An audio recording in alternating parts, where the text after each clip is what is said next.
Hey friend, have you ever witnessed something so unexplainable that you just knew, without a doubt, that God had stepped into the moment? You couldn't reason it out, couldn't make sense of it, but everything inside you whispered, "This is divine." That's exactly what happened to a little family in Battle Creek, Michigan. It's one of those stories that George Müller would have loved.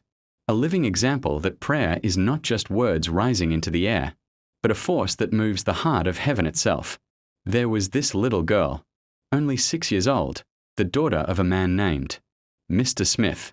She was like any other child, full of laughter and life, until one September when everything changed. She was struck by spinal fever, a cruel illness that drained her strength day after day.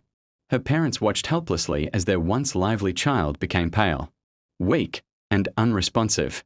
The disease took her energy, her appetite, and even her ability to move freely. Each day felt heavier than the last. Her mother could barely eat or sleep, spending her nights beside her daughter's bed, whispering prayers through trembling lips.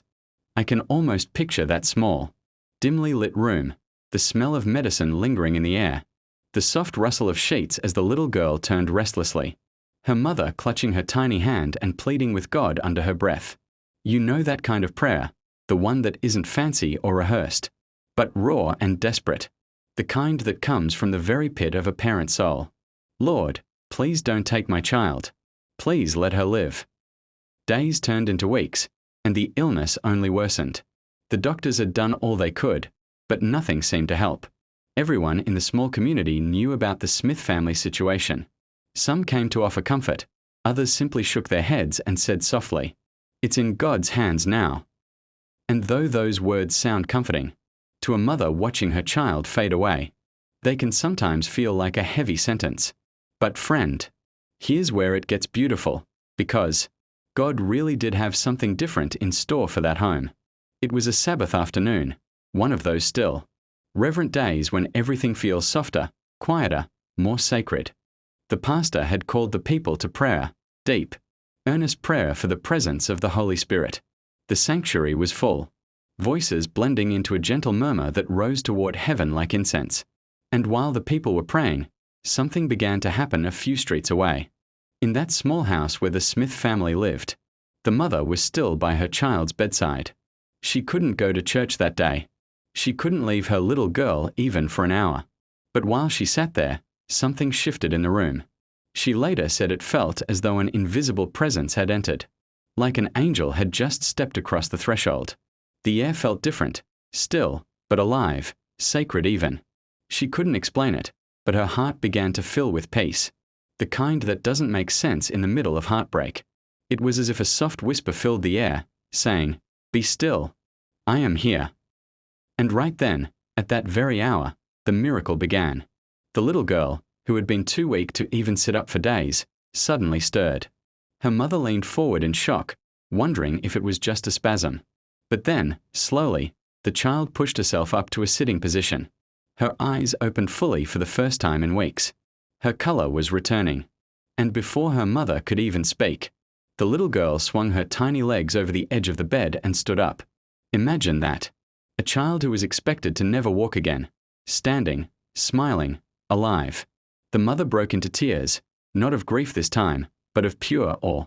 She couldn't even shout. Her voice caught in her throat as she realized what was happening. She could only weep and whisper, "Thank you, Lord. Thank you." It was as if heaven had come down into that modest little home and touched that frail body with divine life. Later, the people at church would find out that the exact time the congregation had been united in prayer was the exact moment the child was healed. Isn't that beautiful? It's like the prayers of the many reached the heart of God, and He responded with mercy and power. The following days were nothing short of astonishing. The child began eating again, sleeping soundly, and playing like any healthy little girl. Her recovery was so complete, so quick, that even the doctors were left speechless. What medical science couldn't do, the touch of the Almighty accomplished in an instant. And her parents, they could never again doubt the power of prayer. I can't help but draw a parallel to our modern lives. You know, today, we have all the technology, all the medicine, all the therapy sessions and resources at our disposal, and yet, when real crisis hits, when life pushes us to the edge, where do we run? To the same place that woman did, straight into the arms of God. Because no matter how advanced the world becomes, there are still moments where only faith can stand in the gap. Maybe that's you right now. Maybe you've been praying over a sick loved one, or a child that's drifting away, or a situation that seems beyond repair, and you're wondering if heaven still moves, if God still steps into ordinary rooms like he did for that mother. Friend, this story is your reminder. He absolutely does. The same God who heard that congregation's prayer in battle Creek is still listening right now. He hasn't changed. His power hasn't diminished. And his love is still personal, still tender, still deeply involved in the lives of those who trust him. You know, as I think about that scene, that quiet house, that small child suddenly sitting up, I can't help but feel the sacred weight of it. It's one of those moments where time seems to stop. The kind where heaven and earth touch, just for a breath, and everything changes. You see, miracles like that aren't random. They're divine appointments, moments where God reminds us that he's still present, still compassionate, still working behind the scenes even when it feels like nothing is moving. The mother didn't expect that moment. She wasn't in church. She wasn't surrounded by people who could encourage her faith. She was alone in her house, probably tired, drained, maybe even at the end of her hope. Yet, that was the exact place God chose to visit. Isn't that so like him? When we feel forgotten, he walks into our silence and turns it into a sanctuary. When we think all hope is lost, he sends an unseen presence, peace that fills the room, warmth that wraps around the heart. I imagine her sitting there, her hands still resting on her daughter's blanket, when she suddenly feels that stillness. No thunder, no bright light, just an awareness that someone holy had entered. And that's often how God works, right? He doesn't always announce himself with fanfare. Sometimes, it's just that quiet shift, the fear that suddenly fades, the heaviness that lifts, the tears that start to fall for no reason you can explain. It's that moment when your spirit just knows, God is here. And then, what follows defies reason. This little girl, who had been so frail, suddenly has strength in her legs. Like she's seeing her for the first time again. The mother must have gasped, probably afraid to believe it was real. Can you really stand, my darling? She must have whispered. And the child, steady and smiling, probably nodded or even laughed a little. Friend, can you feel that? That mixture of awe and disbelief, gratitude and reverence. It's what happens when the supernatural collides with the natural. When God breathes into what's dying and says, live again. And the timing, oh, the timing. At that very hour, the people of God were praying. It wasn't a coincidence. It was divine orchestration. It's like heaven aligned that moment perfectly. While one group prayed in the sanctuary, another received the miracle in their home. That's how powerful united prayer can be. When hearts agree in faith, distance doesn't matter. One prayer whispered in church can reach a bedside miles away. Sometimes, we underestimate that power. We treat prayer like it's just talking. But friend, prayer is a movement of heaven. When you speak in faith, something shifts in the unseen. The Spirit of God travels faster than light, reaching where you can't go, touching who you can't reach. The congregation didn't even know that their prayers were saving a little girl that very instant. But they were. Now think about that for a moment. How many times have you prayed, not realizing that heaven was already responding? How many times have you felt nothing change, but in another place, at another hour, something was being rearranged for your good?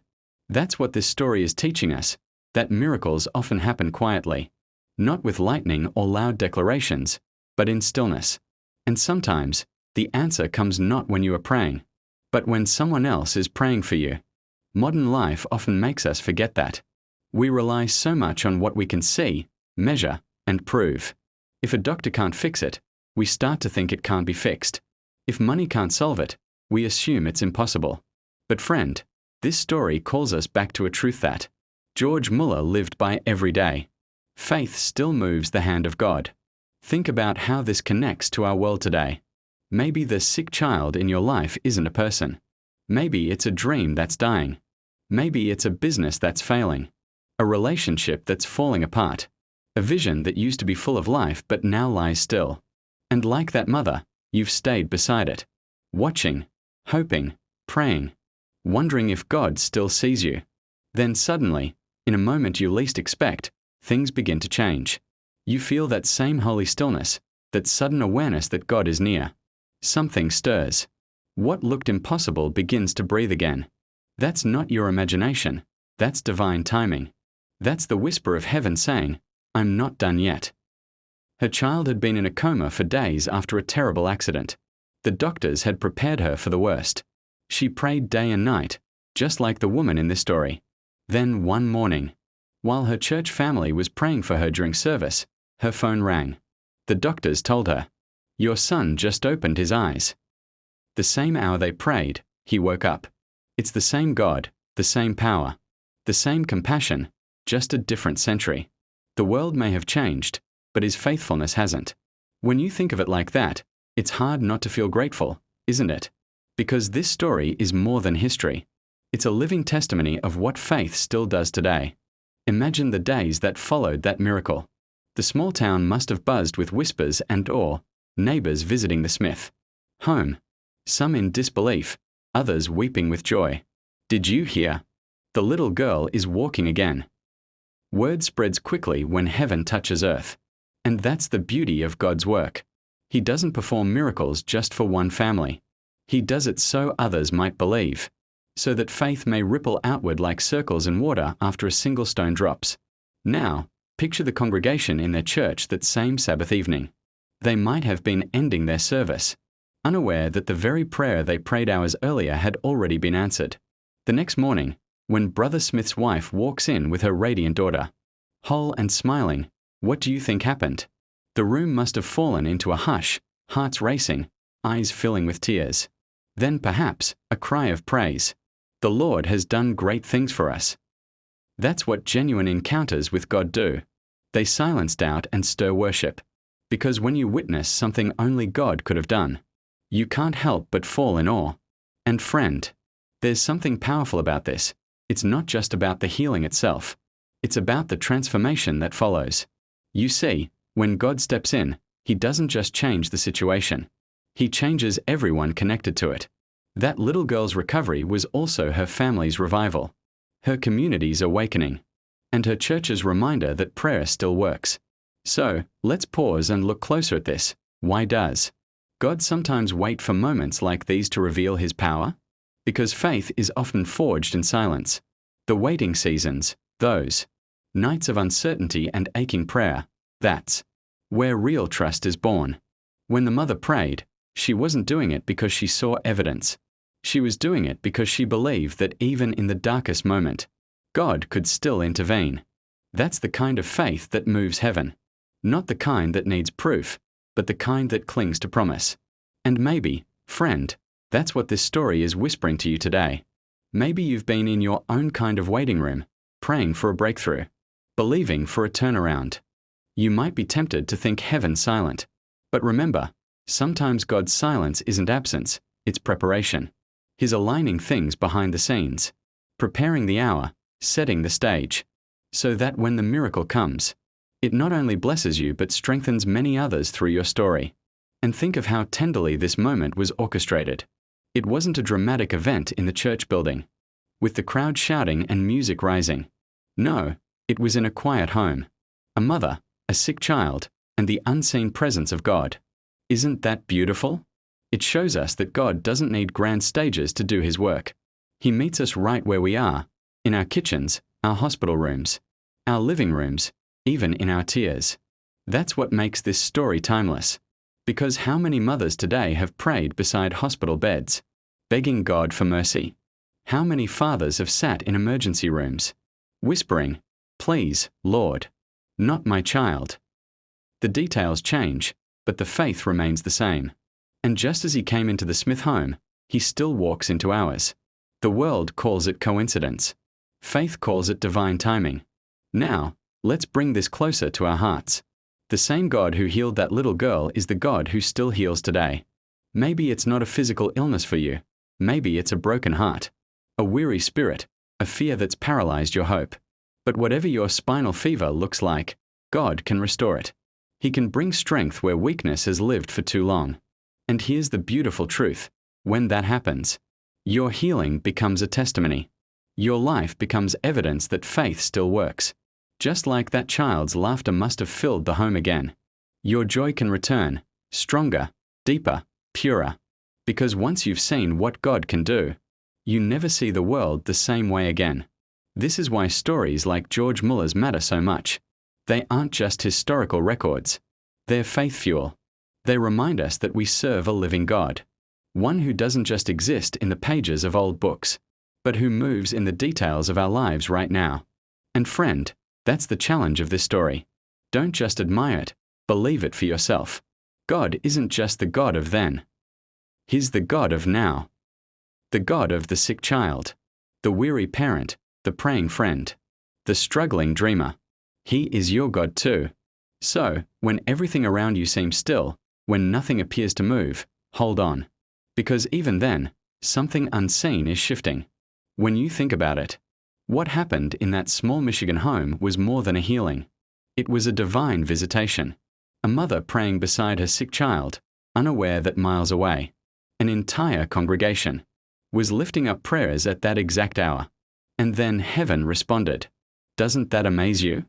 How God synchronized the unseen with the seen. How He used their collective faith to write a miracle. That's the mystery of divine timing. God's answers don't always come when we expect them, but they always come right when they're meant to. The child could have been healed earlier, but perhaps God waited for that particular Sabbath, for that precise moment when prayers were rising, when hearts were humbled, so that the testimony would echo louder and reach farther. And if you notice, friend, the healing didn't come through a preacher or a doctor. It came through presence. That unseen, holy presence that filled the room like a soft wind. The mother said it felt as if an angel had entered the house, bringing with it a peace she couldn't describe. Isn't that just like God? He may not always change the situation immediately, but He fills it with Himself first. Before He heals the body, He often calms the heart. Maybe that's what someone needs right now, not an immediate answer, but the awareness that God is right there with you. Because when His presence enters, fear loses its voice.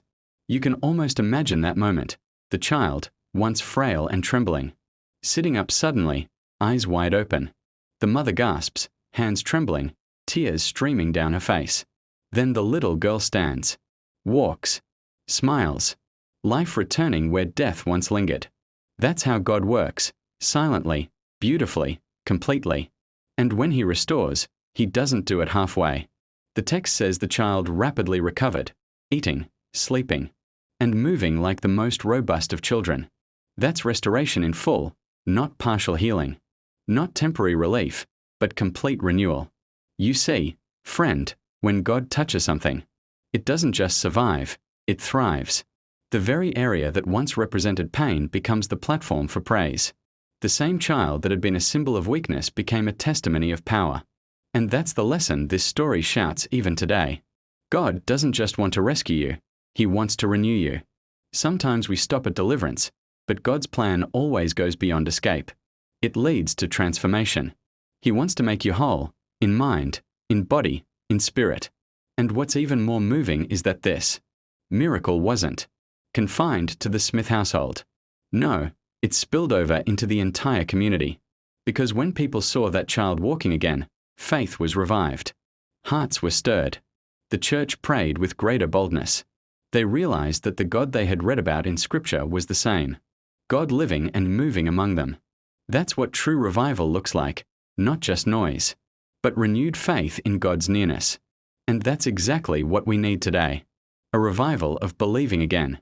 To stop treating miracles like ancient relics, and start expecting them as daily realities. Because, friend, the truth is, God hasn't changed. His power hasn't faded with time. What has changed is our expectation. We've become too rational, too calculated, too afraid to hope boldly. Yet faith, the kind that moves heaven, doesn't calculate. Even if I don't see it yet, I know He's working. It says, even if I've prayed for years, I won't stop now.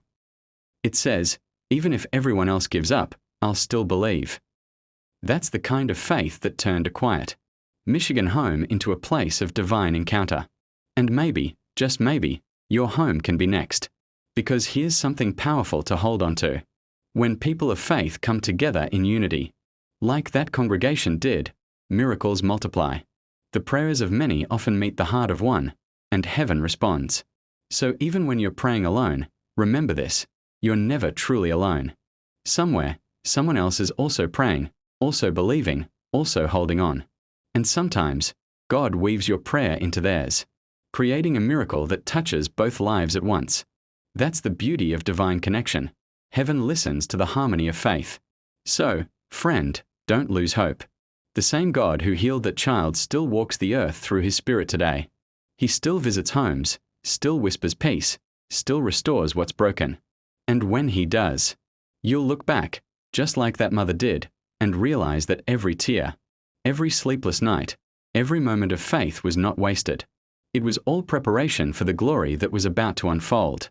So hold on. Keep trusting. Keep expecting. Because just when it seems the night can't get darker, that's when the light begins to break through. Hey friend, let's keep walking through this together.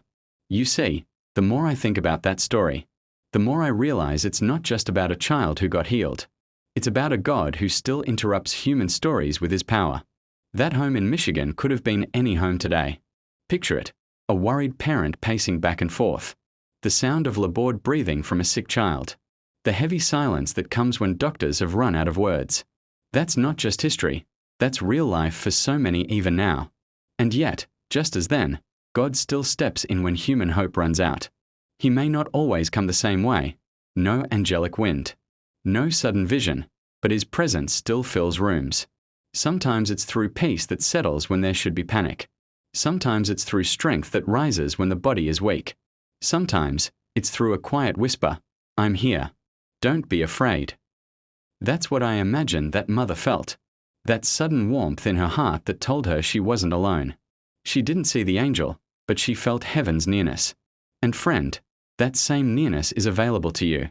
You may not see it, but it's there, hovering over the pain, waiting to breathe life where fear has settled.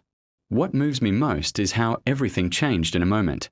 It didn't take a loud command, no dramatic gesture, just a quiet touch from heaven. 1 second the child was weak and still. The next she was sitting up, alive with light in her eyes. It's so like God, isn't it? He doesn't need noise to prove His power. He moves in stillness, and in that stillness, everything shifts. Her trembling hands covering her mouth, as she watches her little girl take her first step in weeks. The neighbors must have gathered, whispering, "Is it true? Is she really walking?" The entire street probably buzzed with awe, because when God moves, the news spreads like wildfire. And this is the beauty of it. That family didn't just experience healing. They became a living testimony. Their story would have rekindled the faith of others who had given up hope. Maybe someone else down the street whispered a prayer again that night for their own sick child. Maybe someone who had stopped believing decided to kneel again. That's how faith works. It multiplies. One miracle births another. One answered prayer revives 100 hearts. You know, friend, as I picture that mother, I think of so many mothers today, some sitting beside hospital beds, others watching from a distance, hearts worn out by waiting. And I just want to say this: God still sees you. He hasn't forgotten. He hasn't turned away. You might not see the result yet, but is already moving in the unseen. Faith isn't pretending everything is fine. It's trusting that even when it's not fine, God is still good. That's what this story whispers, that God's goodness isn't bound by circumstance. He's not good because the child was healed. He was good before the healing. But the miracle made His goodness visible. And maybe, in your story too, God is preparing a moment where His goodness will shine in a way that everyone around you will see and say, "Surely the Lord has done this." So, if you've been praying for something that feels delayed, don't lose heart. Delay is not denial. The same God who heard that congregation's prayers on that Sabbath afternoon is the same. God who's listening to you right now. You don't need to have it all figured out. You just need to stay in faith. Because when heaven's timing meets your trust, miracles happen. You see, that's the heart of it. Faith creates the space for God to move. It's like opening the door and saying, "Lord, this is your house. Come and do what only you can do." That's what that mother did without even realizing it. Her prayer opened the door. Her surrender created the atmosphere, and God did the rest. And maybe right now, that's what you need to do. Open that door again. Because miracles still walk through open doors. Now imagine for a moment that this scene isn't taking place in the 1800s, but right now. Picture a little apartment somewhere, maybe in a quiet neighborhood in London, or a small town in Michigan, just like where it originally happened. There's a child lying sick, and the air feels heavy. The doctors have done their best, but the prognosis isn't good. You can almost hear the weary hum of, muffled behind a bedroom door.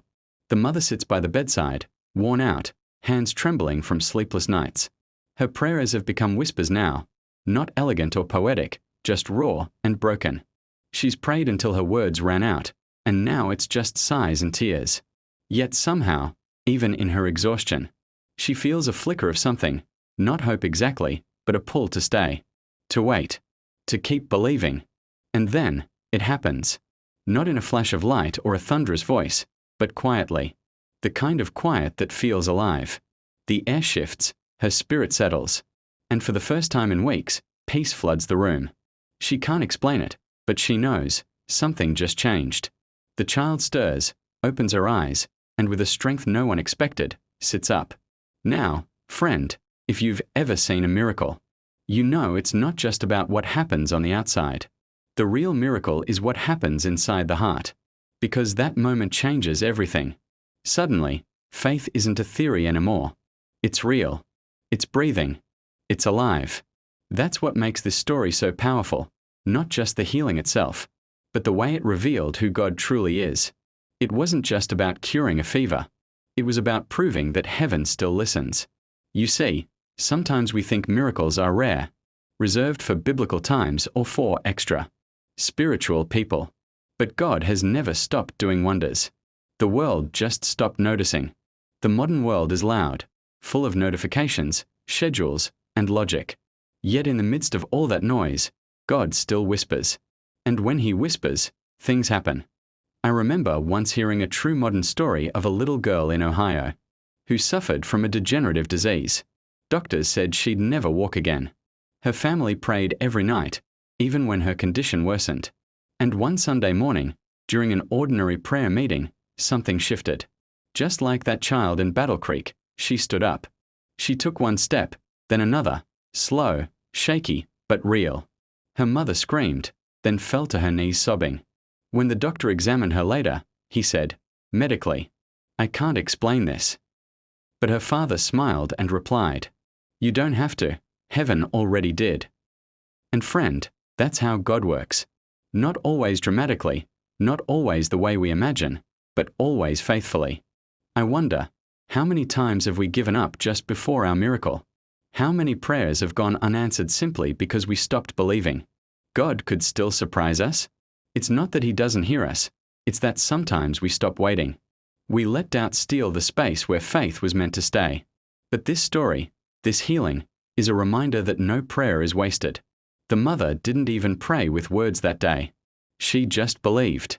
The congregation didn't even know what was happening in that house across town. But their prayers carried through the air, and heaven responded. And moments that don't seem related. What was happening in the church that day was directly influencing what was happening in that little girl's bedroom. That's how heaven works. When God's people pray, things move, even if it takes time for us to see it. And maybe that's what you need to hear today, that your prayer, your whisper, your tear, it's not lost. It's echoing in the halls of heaven. God's timing is not denial. His silence is not absence. Every waiting believer is a candidate for a miracle.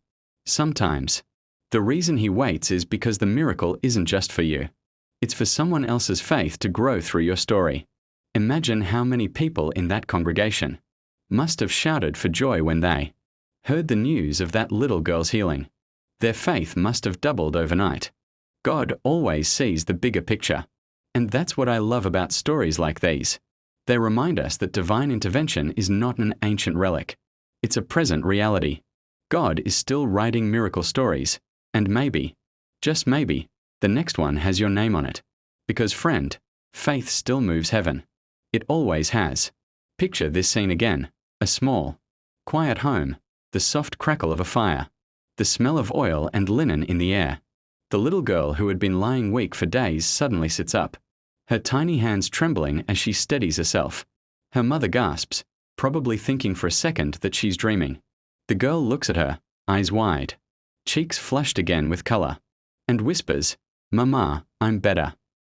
It's such a simple phrase, "I'm better," yet in that moment, it carries the full weight of heaven. You see, when God steps into a situation, He doesn't need thunder or flashes of lightning to make His presence known. Sometimes, it's in the gentle turning of a child's voice, or the faint smile on a mother's lips after a long night of tears. That's what faith does. It transforms ordinary rooms into sanctuaries of divine power. The mother didn't have a congregation there, no choir, no preacher, just her brokenness and a quiet, steady belief that God could. And in that sacred silence, heaven leaned close. I think that's one of the most powerful truths hidden in this story, that God meets us in the ordinary. You don't have to be standing in a cathedral for Him to move. You can be in a small hospital room, a cramped apartment, or even your car parked by the roadside, and heaven can still find you there. You know, there's something about the faith of a parent that moves God's heart deeply. Maybe it's because His own heart beats as a father's. When a mother cries out for her child, it echoes the way God feels for us, that unshakable, all-consuming love that refuses to give up. It reminds me of another story, one you might remember, when Jesus walked into Jairus' house. The little girl was gone, lifeless. The house was filled with mourners, all convinced it was too late. But Jesus looked at that child and said, but in the next moment, life flowed back into her. He took her by the hand and said, "Little girl, arise." The same Jesus who walked into Jairus' home was the same one who stepped, invisibly, into Brother Smith's house that Sunday afternoon. And He's the same one who still walks into our situations today. Sometimes, it's not the loudness of our prayer but the depth of our trust that catches His attention. Friend, maybe right now, you're praying for something that feels dead. Maybe it's your health, your dream, your marriage, or even your peace. It's okay to admit that it looks hopeless. But remember this: the mother in that story didn't stop believing even when her child couldn't move. And it was in the moment of stillness that the miracle came. Faith is not about denying the facts. It's about believing that God has the final word. You might say, but I've prayed so long, and nothing's changed. I get that. I've been there too, in that space between prayer and answer, where heaven feels quiet and time feels cruel. But that's where real faith grows. Because faith isn't built on what we see. It's built on who He is. And He never fails. Maybe the miracle hasn't come yet because He's still teaching your heart how to trust Him without seeing. Because once you've learned to believe in the dark, you'll never fear the light again. I sometimes wonder what that little girl's life was like after she recovered. How many times did her parents tell the story? How many people came to their home just to look at her and whisper, "That's the child God healed"? Their home must have become a place of testimony, a living altar to God's mercy. And that's what God wants from us too, not just to receive blessings, but to become evidence of His faithfulness. Your story, your survival, your quiet endurance, they're not just for you. They're someone else's reason to keep believing. Because every miracle births a testimony, and every testimony births faith in someone else. So, the next time you're tempted to think your situation is too small for God to notice, remember this story. A child's recovery might seem minor in the grand scheme of the universe, but to that family, it was everything. And to God, it was an opportunity to show that His love reaches even into the smallest, quietest corners of life. Sometimes, heaven doesn't roar. It whispers. And in that whisper, everything changes. Now imagine that same small house after the miracle. The little girl is walking again, maybe running through the room while her mother watches in awe. The sound of laughter, after weeks of silence, must have felt like music from heaven. The father stands by the doorway. hands trembling, not from fear anymore, but from the realization that God had just rewritten his family's story. That's the kind of moment that marks a person for life. You can't go back to living as though God is distant after something like that. You've seen his hand, and from that day forward, every sickness, every worry, every fear whispers a reminder, remember what God did last time. You see, that's how God builds faith, not all at once, but through these defining moments of grace. One answered prayer becomes a foundation for the next one. And soon, what used to terrify you no longer has power, because you've tasted God's goodness firsthand. There's also something powerful about the timing of that miracle. It happened while the congregation was praying. Think about that. The mother was home, alone with her sick child. The people were miles away, gathered in church, lifting their voices to God. They didn't even know what was happening in that house. But heaven did. That's the unseen network of faith. The way our prayers can touch places and people far beyond our reach. Someone's healing might be connected to your quiet prayer today. Someone's hope might return, because you whispered their name to God when they couldn't pray for themselves. It reminds me of something I once heard. Prayer moves the hand that moves the world. We often underestimate what's happening behind the scenes when we pray. But prayer isn't just speaking into the air. It's sending a request straight into the heart of God.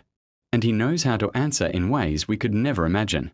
Hey friend, maybe right now you're standing in the same place that mother once stood, feeling helpless, maybe even hopeless, watching something you love fade away. But remember this, she didn't stop believing. She didn't stop trusting. She stayed by that bedside and held on to faith even when the child couldn't hold on for herself. Sometimes, that's what love looks like, standing in faith for someone else when they can't stand on their own. That's intercession. That's the heart of God working through you. And when the answer finally comes, when the miracle breaks through, you'll realize something deeper, that God was never late. He was simply preparing your heart to receive what he was about to give. You know what's beautiful? The child's healing didn't just bless that family. It strengthened the entire community's faith. Everyone who heard the story in that church at Battle Creek suddenly saw proof that the prayers they prayed weren't wasted. Their faith grew, their hope deepened, and their love for God expanded. That's what miracles do. They multiply faith. Friend, sometimes your breakthrough isn't just about you. It's about showing someone else that God still moves, that he still heals, that he still cares. And maybe, just maybe, your story will be the reason someone who has stopped praying will try again. Because when people see that God answered your prayer, they start to believe he can answer theirs.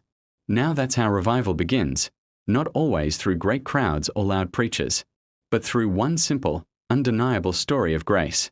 Seed of revival planted in a small home, watered by faith and witnessed by all who knew her. And if God could do it then, he can do it now. The same power, the same love, the same presence that filled that room in Battle Creek is still alive and available today. So don't stop believing, friend. You might not see the answer yet, but heaven is already moving toward you. After that miraculous healing, word spread quickly through the town. People who had doubted now believed. Families who had grown weary in prayer found a new fire in their hearts. The child's recovery wasn't just a private victory, it became a public testimony that shook doubt out of people's hearts. It proved that God's compassion still reached into ordinary homes, even far from the spotlight of pulpits and cities. That home in Battle Creek became, in a sense, a little sanctuary. Every time the mother looked at her daughter, she didn't just see a healed child, she saw a promise fulfilled. Every step the girl took reminded them that the power of prayer still works. And friend, isn't that what our faith journey often is? A collection of reminders. One season, God heals a body. Another, he mends a broken heart. Sometimes he restores peace in a family that thought it was finished. And each of those stories becomes a monument, a signpost of his faithfulness we can look back on when new storms arise. The world may try to explain away such things as coincidence, but those who've walked with God know better. Faith sees what the natural eye cannot. Faith recognizes the fingerprints of God where others see chance. Hey friend, let me bring this closer to home. Because miracles like this didn't end in George Müller's time. I've seen modern versions of that same grace. A mother praying over her child through the night, only to see a sudden turnaround by morning. A doctor calling it unexplainable, but faith calling it answered prayer. A man on the edge of despair suddenly finding peace in a way no therapy or medication could give. These are not fairy tales. They're living proof that God's hand hasn't changed. Maybe your own situation looks too far gone right now. Maybe you've prayed, cried, and waited, and nothing seems to shift. But remember, the same God who entered that little house in Battle Creek still steps into homes today.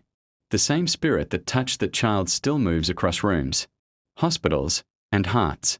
Sometimes, friend, God allows the delay not to deny us, but to deepen us, so that when the miracle finally comes, we'll recognize it as His doing, not luck. So if you're waiting for your Battle Creek moment, hold steady. Keep the faith alive. Because in the quiet hours of prayer, just when it seems too late, heaven may already be sending your answer. And when it comes, may your testimony spark faith in others, just as that little girl's healing did. Because the story isn't really about sickness or healing. It's about a faithful God who never forgets those who trust in Him.